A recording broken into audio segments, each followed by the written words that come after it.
Welcome to BODS Mayhem Hour, your source for all hard rock, heavy metal, new metal, alternative, punk, horror punk, hardcore, rock, and all local bands, with your host, John the Bod, a.k.a. the Bodfather. This is Thomas Smith from Strength Betrayed, and you are listening to BODS Mayhem Hour. The views and opinions of the guest do not necessarily reflect the views and opinions of BODS Mayhem Radio Network, its staff, affiliates, or sponsors. Parental discretion is advised. Welcome to BODS Mayhem Radio Network.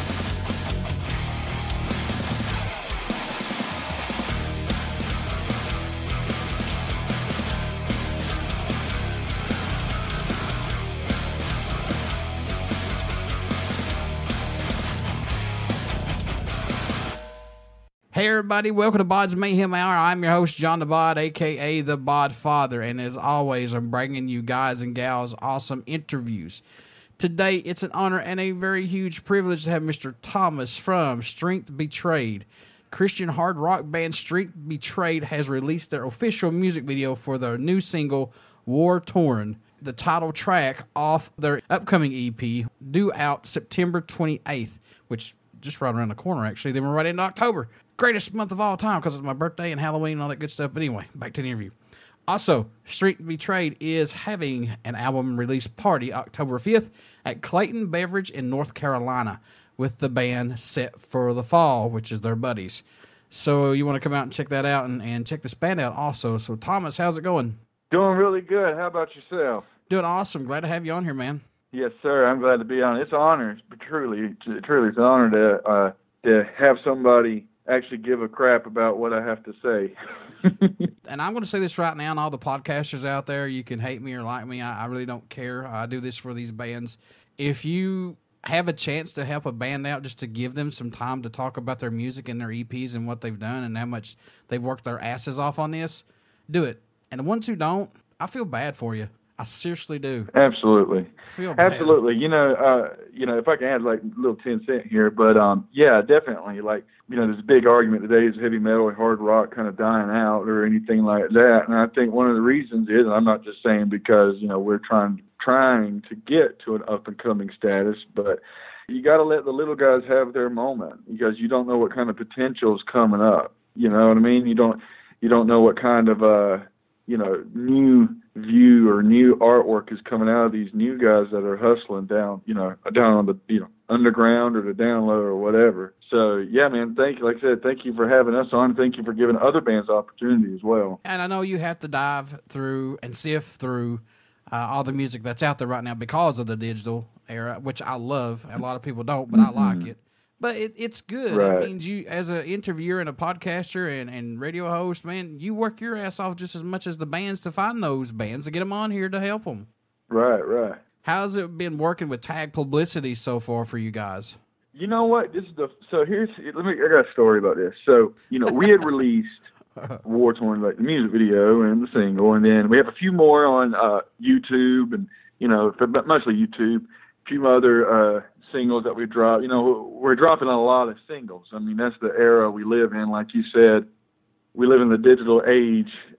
I think it's about time, not being critical or anything, but, a lot of the popular music, pop, hip hop, has kind of embraced it. I think it's about time for heavy music to embrace it as well. So we dropped a lot of singles and, before, even releasing this EP or album or whatever. But, pretty much, it's, working with Tag has been really eye-opening and really, like I said, humbling. They actually reached out to us through a friend of ours, kind of sent Tag a little message saying, "Hey, check these guys out." They messaged our friend back saying, "Oh wow, could we contact them?" Long story short, we started working with them, and they have been awesome.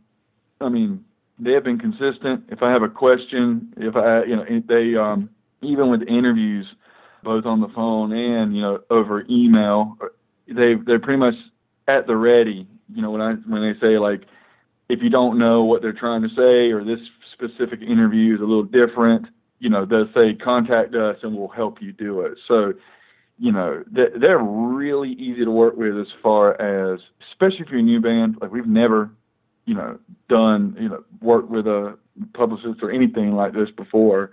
And when I, you know, talked with them on the phone, I was like, hey, I'm just letting you know we're green as grass. You know, we've been around a while, but most of that has been cultivating our sound and getting, you know, our show right. So we're going to need a lot of help, and we're not willing to, you know, get thrown to the wolves. And, you know, long story short, you know, they have a reputation. A few other bands that we know, Awake at Last is one of them, has worked with them. And, you know, long story short, made the connection, and it's been a really, really good ride. It's been a very busy ride, but very good, very enjoyable. I like working with Tag, and I've done a lot of interviews for Tag Publicity. They're really great as far as communicating and rescheduling interviews and things like that, because they're really good people. And there's other ones out there as well like that, and there's others that help up-and-coming bands and things. And I like this because, you know, times have changed to where you used to walk into a nightclub or a club and some producer or whatever, somebody in the music industry would be sitting there. The times have changed where you actually can now put stuff out yourself via the internet, and then maybe now they hear it, you know? Yeah, Tag has been really great, I think. And like I said, I've done a lot of interviews for these folks, for Tracy and Song, and for Tom, and I like them. I really like what they're doing for everybody. Yeah, me too. Like I said, primarily I've been hearing from a Song, because she's done all the interview stuff. But like I said, she's pretty much have said, if you need help with this or you know, whatever, just, you know, contact her and she'll kind of guide it a little bit. But so far it's been a blast. I've enjoyed it. This is Strength Betrayed's new EP entitled Wartorn. So we're in the digital world now. And you know just as well as I do, some bands only get to put out, Thomas, an EP and then an album, and then they're done. How does it feel for you guys to be able to put out another EP, especially in today's world, independently, because so much has changed now? Right. I mean, you know, I was on got on Facebook, and a guy from Jason Weston from Death Therapy, just a shout out to them, you know, put up a post, and pretty much, you know, what he said was, and I have to agree, is that, you know, in today's age, a lot of bands are you know, hobby bands. A lot of bands are, you know, they go to work, and they probably can't really get that, you know, unless they market right or whatever, really can afford, you know, to quit their job, get in the van, live off of bread and water, and hit the road, hoping that 3 people show up for their show. And, you know, the digital age, in my personal opinion, and this is only my personal opinion, is actually an untapped tool in the heavy metal hard rock community. You have a lot of SoundCloud, like me, I'm weird when it comes to my musical taste. I do listen to rock, but I listen to a lot of SoundCloud rappers now. And a lot of these guys are 14, 15 years old, you know, maybe 18, making beats, putting out music on SoundCloud, you know, using the distribution services, and just overnight blowing up. And, you know, that is untapped potential. I feel like heavy groups, and I say heavy groups because I'm talking about a wide range, you know, from your Three Doors Down sound all the way to your, you know, Cannibal Corpse. You know, you can access this if used it right. And, yeah, it's hard. Like, streams do not pay well. And, you know, album sales, you know, I'm happy that the metal and hard rock community is more open to purchasing albums, whether it be on iTunes or a physical, you know, sign. And that's cool. I'm not you know, mad about that. I'm completely embracing that. But, you know, if we're going to get kind of the teenagers and those entering into their early 20s, you have to access those streaming services.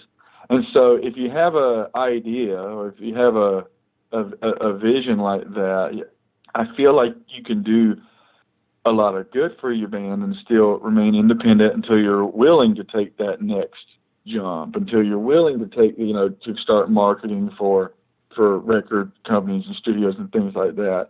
And it may just be because I'm green as grass and haven't, you know, like I said at the beginning of the interview, and really haven't had like a whole lot of negative situations that, you know, there's a lot of talk today like you can't, you know, make money in heavy music, and I just think the business model needs to change.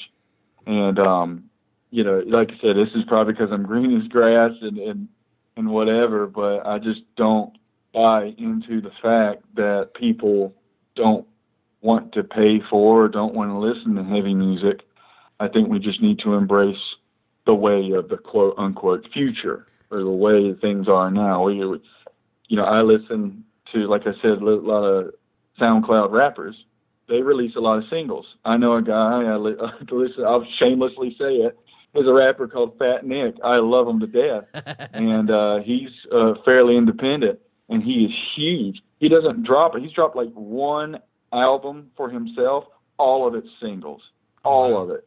And he gets on Instagram, is like, if this gets like 50,000 likes, I'll drop a new single today. And that's what he does. He just keeps it coming out like that. So I'm not saying that we have to necessarily give up our albums. We just got to learn to access this untapped vein.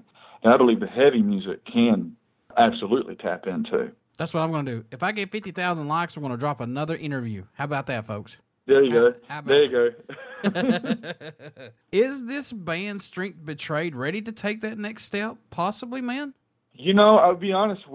Right now, we've been doing so much work to get into this EP, to get into this, CD, get the CD out and getting this show together, which is, been I guess, you ever have those, like you said, those interviews that just logistics are just really tough to line up, and then sometimes you try to put on something else and it's easy as pie. Yeah. This show has been so difficult, start to finish, for some reason. I can't tell you the amount of invites we've had that everyone's like had a sick family member or different things like that. But as far as are we ready to hit, I'll be honest, I believe that our music is ready for it. I believe that we are tightening up our live show. We're tightening up. We try to remain professional in the local scene. We're kind of tightening up, our play. We're practicing more often now and getting creative. This is only in talks, but getting more creative in our marketing. But it just depends. Honestly, it just depends on when we drop this record to see put our finger to the wind and see how it does. We'll probably push the record, market the record, and things like that, and see which direction it goes. If people care, if people don't care, and that might determine whether, maybe we need to write better music, or people are willing.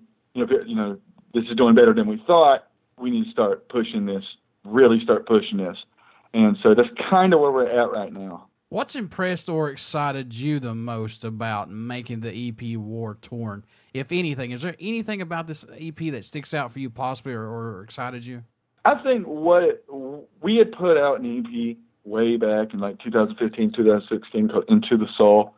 And it was kind of like a best friend kind of recorded us, and we just kind of did it. And so it got us like, okay, people knew what we generally sound like locally, but it wasn't something that, I'll be honest, I was necessarily proud to share. It was just kind of like, whatever, we got to put something out, so here it is. When we actually dropped the single, Wartorn, and the reaction that we got from our existing local fans and new fans, it was amazing. A lot of it was like, holy cow, like the surprise, like we wanted to come out swinging, and that's why Wartorn has been our the actual single has been kind of the flagship, so to speak. Like, if you want to hear what Strength Betrayed is, this is for our old fans, if you want to hear what Strength Betrayed is in 2019, here it is, and we just want to crank it up to 11. It's our sound, so we're not gonna come out with some, like the deathcore sound. We're not gonna change the sound, but we're just taking our sound and trying to crank it up to 11. So that, and then we released, Sour, which is like more of a funny comedy video. You can find that on YouTube as well. Same kind of reactions, same kind of, oh my goodness, kind of building that hype up. And so the actual hype around this album on we're from North Carolina, so like the North Carolina area and surrounding areas, and then people who have been following us, it's actually been surprising. And not saying that in like, well, we're not losers, kind of surprising, but more along the lines of people are really, really liking this. Even though like Wartorn was our initial single, at least on Facebook, Sour has been the most viewed, most shared, you know, and I don't pay attention too much to numbers, but numbers on our streaming services have gone up. And so we're just crossing our fingers and really saying, okay, you know, guys, the album's dropping September 28th. You can pre-order. And just putting that out there over and over again and keeping these singles alive. So when the album actually drops, that we're looking for it to, I would say spread like wildfire, but we're looking for at least more people to care about the band, you know? So what about Into the Soul? Are there any songs off that EP that you wanted to record over and put on this that when you go back and listen and go, oh my God, I cringe a little? Man. You know, I don't, it's not that I do not like the songs on Into the Soul. I've had a lot of people contact me and be like, oh, this is my favorite song, even with the new singles dropping. And I'm like, I'm glad it's your favorite song. You know, it's like, I don't know what else to say. But the song, we have gone back and, with Playing with Hearts and My Fight. They were on the first EP. And we went back for this album and redid them and re-recorded them. We still want to go back and, you know, do the actual title track off of that one, Into the Soul, and there's a few other songs that have a lot of meaning to us that we wouldn't mind going back and doing it. And like I mentioned before, we may put it on a future album, or we may just do a one-time stop in a studio and release it as just a standalone single. Here it is. Here's a brand new version. Have fun with it. And so, I mean, to name it, Into the Soul, definitely. I mean, definitely want to go back and do that one. Reality is another one. I definitely want to go back and do that one. There's 2 slower songs on there that I do want to, we actually want to go back and rewrite them. But just to paint an idea of like how difficult that first album was to make, just because of it being a friend of a friend and blah, blah, blah, was like the first half of that album was recorded at one studio, and then the second half of the album was recorded at another one, just because you couldn't get people on track. So this one, we went with Black Plate. We weren't looking for somebody local, to be honest. We were looking to travel, but I had someone recommend Black Plate, and I looked at their previous projects and was actually very, very impressed. And they were just right down the road from us. So we took them, you know, we contacted them, sat down, had a few meetings with them, and put it together. And I can honestly say that if nobody is, I am very proud of the album or EP Wartorn that's coming out. I'm legitimately proud to say this is my band. So when you guys worked with Black Plate on this, did they get something out of this band that maybe somebody else may not have possibly? Yes, and I love it. Black Plate primarily has done more of your hardcore, more of your gent, more of your screamo kind of thing. Most of the vocals were screaming, the stuff that they had sent me. They had like a indie pop artist go in there one time, which was pretty good. They did a really good job with that one. But like 80 to 90% of their stuff was just screaming.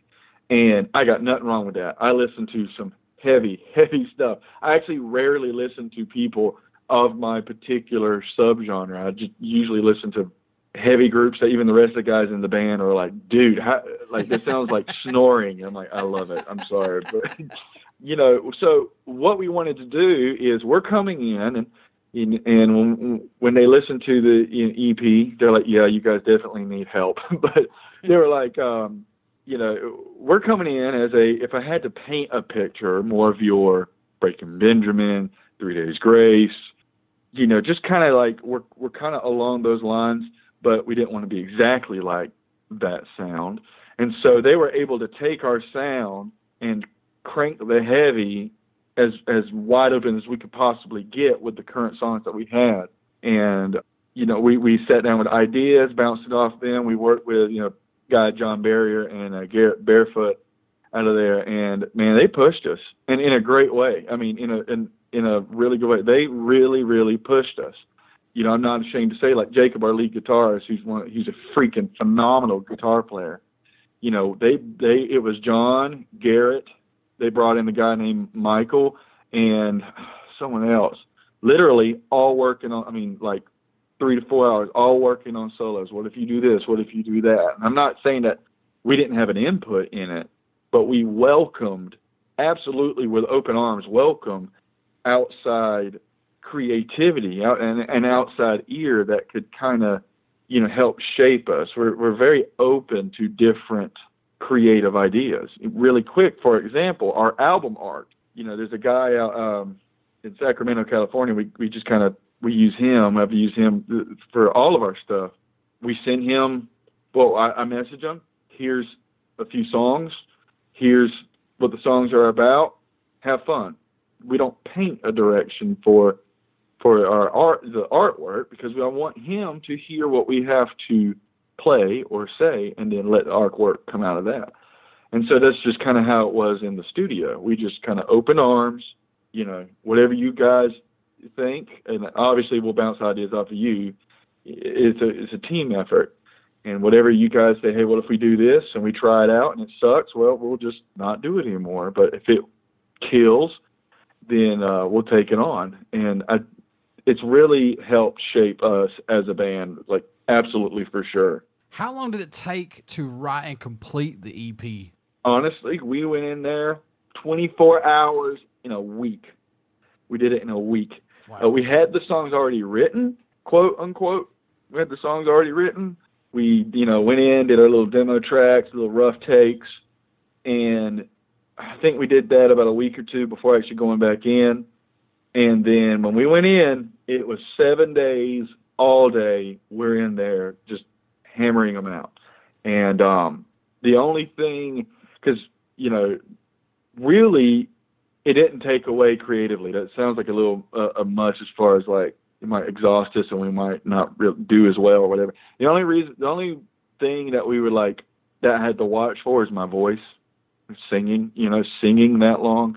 So there were many times where, I'd go in there, do like 2 songs, or do like the dirty parts is what we call it, or the screaming of songs, and like have to take a break or go home, sleep, don't talk, come back the next day and do it again. But it was how I would prefer to do it, instead of spreading it out, instead of going over a couple of weeks, and losing the flow. Because once you have that flow, you don't need to lose it. Once you are in that zone, you don't need to lose it, or it's going to be very, very difficult to get that flow back. Right. Yeah, exactly. I know you're very close to these, Thomas, but any track standing out more to you than any right now on this EP? Like I said, I know you're very close to these, and it must change every time that you guys listen to them, but do you have any that stand out for you, possibly other than, of course, Wartorn? And you're right, there are so many, but we won't talk about the singles. I was going to mention another song that we were like, Sour, but I'm going to hold off on that one and just let the fans hear that. But 2 songs in particular. We have one song called Waiting. This was another one that we were thinking about dropping as a single, but we're like, we're just going to let people who listen to the album discover this song. And it's about, a friend of ours attempted suicide several times via OD. And it's about a conversation that some of us had with this guy, like in the emergency room or in his hospital room, about the value of his life. And so obviously the subject matter of that, but I've had a lot of, even recently, we played a show about a week or so ago, and people really, just something about that song it grasps people. And even the guys in Blackplate, the John and Garrett, that is the song. They're like, they go back and listen to it now. They're like, and sing along with it as if they're a fan, but they're the guys who recorded it. They just, that would be one that if fans want to keep an eye out for, would be the one that I would choose. Second one is, I'm not going to say much. People who have locally heard our shows will know it. A song called Worshipping a Monster. It was actually, I'm not going to say which one, but it was actually written for one of my old bosses that I used to have to work for. And pretty much it's like, dude, you're giving your whole life to ruining people's lives for monetary gain. One day that thing's going to come back and bite you in the tail. Yes, sir. And so the whole idea is, you live your whole life chasing after this dollar and destroying the world around you.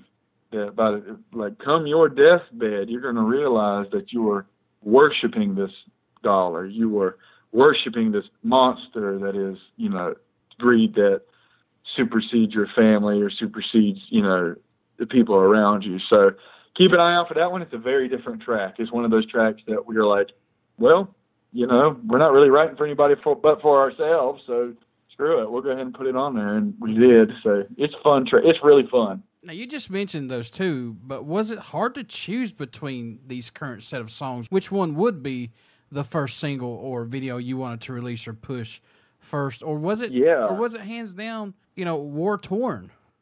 Well, it was actually, the guys in Black Plate were very much so My Fight, because like I said, we went back and redid it. And we did drop that one as a quick single with a lyric video, as a nod to like our old fans. Hey, here's a song that a lot of people liked. We went back and did it. So they kind of were like, push that one first. In our minds, and I know this may be a little short-sighted, we were like, this has already been released. This album is primarily for our current fans because we just love them. We want to give them new Strength Betrayed, but we also wanted a song that was going to represent what we are now, represent a sound that we're going to start leaning into more. And I feel like Wartorn, the actual song, the guitars are heavy enough, the breakdown is heavy enough, the solo is mean, and it's just so fierce. But vocally it's melodic, and sometimes it's heavy, and it's everything that we are mixed into one song.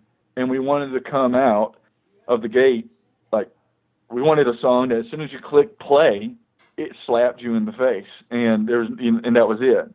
And ultimately, we as a band decided, we'll do Wartorn, and we'll take that risk. And because I understood, My Fight has got this heavy kind of riff. It's kind of easy to remember. The chorus is very sing-songy, and it's an easy listen. But we just wanted to be like, we want people to know that we're baring our teeth a little bit more. Mm-hmm. And it actually paid off. It paid off very well. That song still is people still, either message me or commenting or whatever about how much they love it. What do you hope everyone takes away from the new single, or a message you hope they hear while listening to any of Strength Betrayed's music in general? Pretty much, I go with the music in general, because even though we're very proud of the single that we, just released, it's more than just that song. From that song, I want people to know that we're heavy. I'll say a lot. Yeah, I've had a lot of people say that we kind of sound like new metal, kind of like your Korn, and kind of like Rage Against the Machine, kind of just like really leaning into the groove. And even though that is absolutely a part of our sound, I believe that is a valuable part of music that is now being re-accessed. If you're a lyricist, I've had people that are more about the lyrics. I've had people that are more about just the sound, the guitar, whatever, that this is absolutely a love project for anybody who listens. And if they come hear us live, it is not a, hey, come hear us play these songs, scream our names and give us glory kind of thing. It's more of a, we enjoy these songs, you enjoy these songs, we're just the ones that know how to play them. So let's just have a big party together. And, a lot of times if I know someone in that room knows the lyrics, man, I have no problem giving that mic to somebody else, because these songs we may have wrote them and we may own copyright and whatever, that's just business. But these songs are for the listeners, and we write them for us. But if the listeners love what they've heard, it is absolutely for them. It is absolutely. So these songs are just as much theirs as much as they are ours, as far as what it actually means to us. Who did the artwork for the EP on this one for you guys? Bailey Zindel from out of Sacramento, California. He is awesome. He I've actually worked with him ever since we even started this band.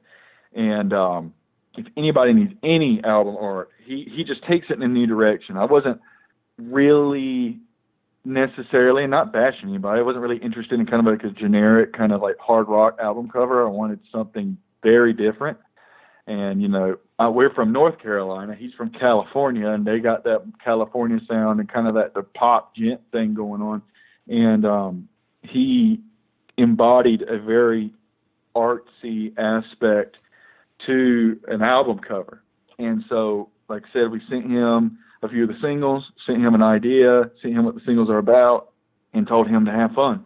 And that's pretty much all we do with the art. We just give him the ideas and let him run with it. And I think this time, honestly, we didn't even give him any guidelines or guidance on what we wanted to see in any of it. We just gave it to him, and he's done a fantastic job. Do you see this band, Thomas, still musically growing from where it started, or has it just been more of a personal growth for all of you guys involved in Strength Betrayed so far? Definitely both. Personal growth comes from the hard work. Even for a small album like this, you got to put in the work, and I'm learning that every day. And musically, yeah, we're writing songs before this album has even dropped. We're writing new songs, and you know, taking what we are and just continuing to grow, continuing to, you know, it's funny. It's like songs that are heavy, we're making heavier. Songs that are emotional, we're pushing that emotion. So, you know, and so we definitely are developing musically. I mean, all the time. It might even be unhealthy because sometimes we rarely pat ourselves on the back, and sometimes we need to. But a lot of times, if we just push it, we just push as hard as we can, and hopefully that translates. Like I said on this album, hopefully that translates to our live show, and you know, moving forward. I know no one's reinventing the wheel, but what does Strength Betrayed bring to the table for music that's not out there as right now to add to that table, man?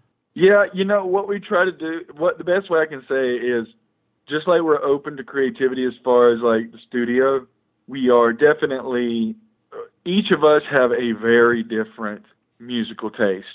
And if Jacob brings in a song idea, he's very influenced, like obviously he's a lead guitar, and he's definitely influenced by 80s, like heavily influenced by 80s. So if he brings in a song that I think is a little too much on the nose, 80s, I can be like, well, I can use some of that, and I'll put my flavor in. Seth is more of a Tool, or if he's going hard, Slayer, and we just kind of put our little piece of the pie in there. And if it sounds good, then we'll take it in a direction. You know, we'll make it make sense, obviously. And pretty much once we establish that and that's our sound, this is what we're going to, and then I put lyrics to it and we change things around because, you know, vocal and the melodies are very important. And once that finishes up, if we deem it good, we may play it at a few shows, see what crowds think of it, and then take it into the studio. But that's kind of how we do things there. What can fans expect at a show from Strength Betrayed who have not got to see you guys live as of yet? What are they going to get when they come to see you? Oh, definitely. We don't got our thumbs in our butts, basically. What you know, and I'm not bashing anybody. We love the bands we play with. If you're a butthole, we don't even talk to you. But if you know, we are all about, like I said, these songs are for you guys. We're here to have fun with you guys. We're here to smile. We're here to laugh. We're here to have fun. We're here to be intense. We're also here to just put on a good show. It's not all about the lights. It's not all about jumping around, even though those things are important. We're purchasing lights. We're purchasing different things to add to the actual visual effect of our show. If you walk away thinking that we just kind of got on stage, did our song and dance, and walked off, then we didn't do our job. We want you to feel like after that show, you can come talk to us and we can grab lunch or we can do whatever. We might not be able to grab lunch, you know, but you get my point. We want you to feel like we're here for you guys. And it's exactly what we're about. We're absolutely here for you guys. We show our teeth. We're heavy. at least heavy in our genre, we go hard, but we want people to know that if you show up, we are absolutely grateful that you are there. What made you want to become a musician? What was that spark for you, Thomas, that said, yeah, I want to do this or try this? You know, what got me into music generally was, I was over at my cousin's house playing, I think it was like Raw versus SmackDown, and on the PS2, I think, and the song Firefly by Breaking Benjamin came on. And I had never heard anything that sounded like that. You know, nothing against 80s, but my dad listened to mostly 80s rock or country. And I'd never heard something so heavy, so huge, but so melodic and beautiful. And, pretty much, raised around older guys that, like, played guitar, that grew up in the 80s and were all about, like, there's two guys, I was going to name them, Mitch Hargrove and Travis Gregory. I know them from our church, and they just sit down, if we go camping or whatever, they just sit down together with acoustic guitars, start playing old songs or songs that they had wrote together, we just sit around the campfire or whatever, or they, plug in the electric and get to playing, and I'm like, and that, it just started out with guitar, and I was like, good Lord, I want to learn how to do that. It's just amazing. And I tried my hand at singing after doing choir for a few years, and that worked out, and I cultivated that over time, and just generally found that it was a great way to, I know this sounds a little emo or whatever, but a great way to express emotion. You can say your opinions, you can say certain things in a song, and people won't necessarily get offended by it if it's in a song. So it's just it was just all the way around is just enjoyable. It's something that I'm going to do for the rest of my life, whether it becomes a business of mine or not, if you understand what I'm saying. It's just going to be a part of my life. This isn't going away.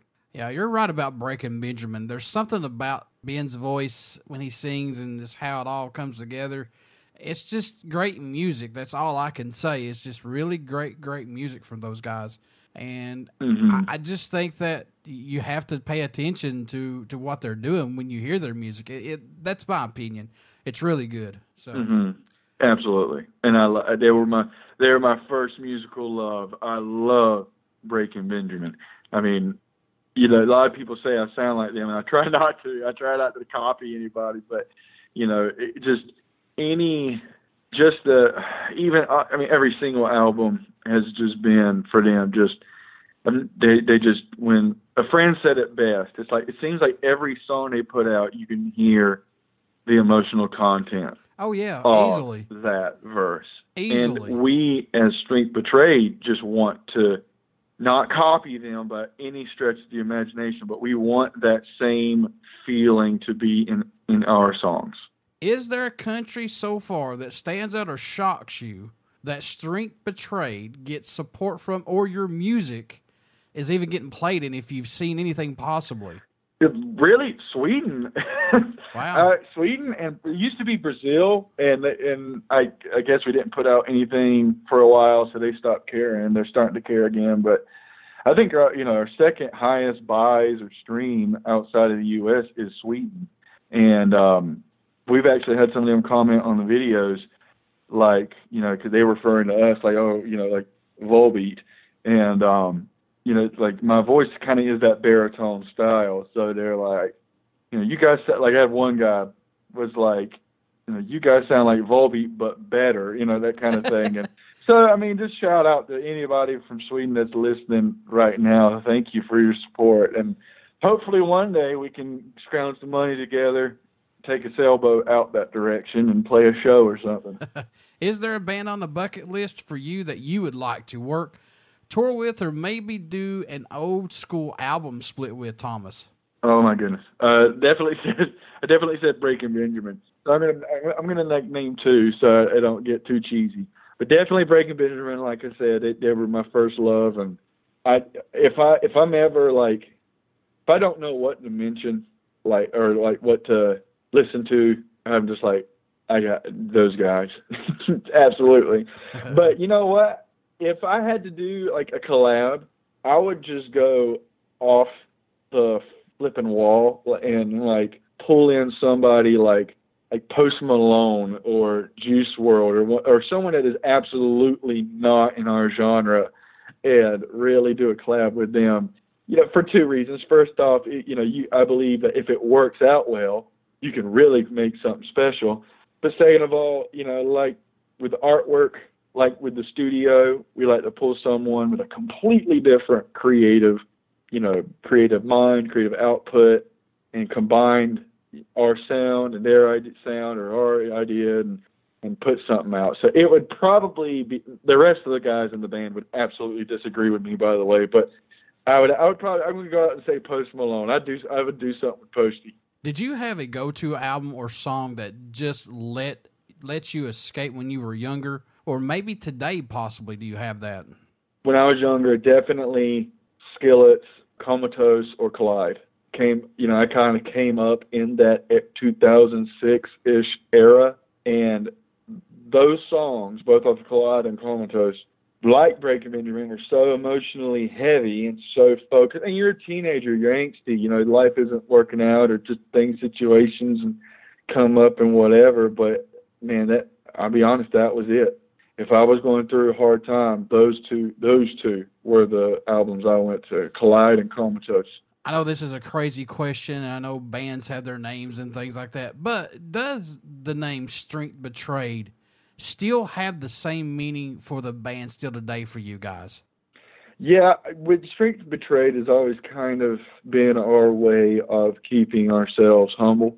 The idea, because like I said, we are a Christian rock band, so we kind of took the idea of, if you're familiar with it, the story of Samson, who was given strength until he kind of, if you read the actual text, he kind of went a little crazy with it and, got his hair cut. And basically, long story short, it wound up in the end killing him. And basically, our idea of Strength Betrayed is the idea that your talents can betray you. There's so many people that get big overnight and they don't stay humble, or they can't handle whatever, and they're like, they destroy their own lives because of it.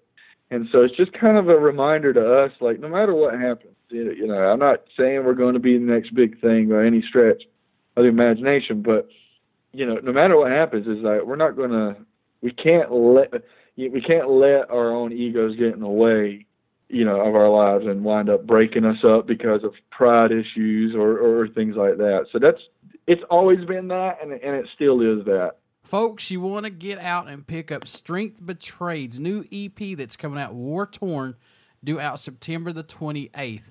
And also, too, if you're in the Clayton, Beveridge, North Carolina area, please get out and check out the CD release show that's with Sept for the fall, October 5th. And you want to get out and check these guys out and check out the EP as well. Thomas, my friend, how could folks stay in touch with you guys, buy some merchandise, tour dates, anything and all from Strength Betrayed? Yeah, absolutely. Obviously, the social media, Facebook, Twitter, Instagram. We're pretty old, so we're trying to break into some newer stuff. We got some new fun ideas to engage fans with. We do have a website, www.strengthbetrayed.com. Right now, we're still working that thing out. But most time, any of the social media, we're going to announce our shows. On our website, there is a merch store. You can go in there. Obviously, you can come to our live shows. Big plug, though, is that our EP/album is now up for pre-order on any music store online, period, as far as, iTunes, Google Play, all that stuff. It is available for pre-order. I've had a few people ask about, are the hard copy CDs available for pre-order? Right now, it's really hard to find a company that does that with the digital age. So right now, if you want a physical copy, just inbox us at Facebook, Instagram, or Twitter if you're interested, and we'll talk to you, and we'll give you a price range and try to ship it out your way. But that's pretty much how you can keep up with us. We're very active on social media. At least we absolutely try to be. Before I let you go, good sir, would you care to do a promo for the show? Absolutely. All right. This is Thomas Smith from Strength Betrayed, and you are listening to BODS Mayhem Hour. Everybody stick around. We got some great stuff coming up, and you only hear these interviews right here on BODS Mayhem Hour on BODS Mayhem Radio Network. Please get out and check out our Facebook page. It has our podcast link, YouTube link, and also soon our Twitch link. Also, too, please get out and check out our YouTube page. It's very, very very vital that you guys get out there and click subscribe, like it, because everything and anything of BODS Mayhem Hour will go up on BODS Mayhem Hour's YouTube page. Also, get out and check out Strength Betrayed. Give them a chance. You'll like their music. They got some good stuff out there. Wartorn, really great songs. So, Thomas, great job from you guys, and keep up the good work. Absolutely. Thank you, man.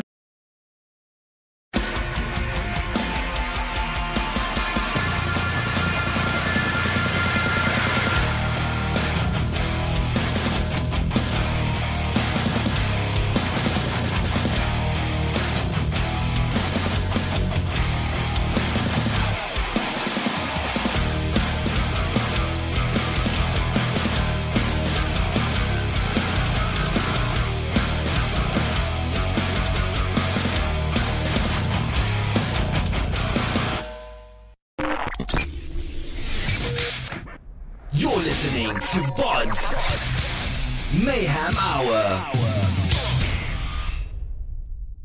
Follow us on Facebook, Twitter, and Instagram.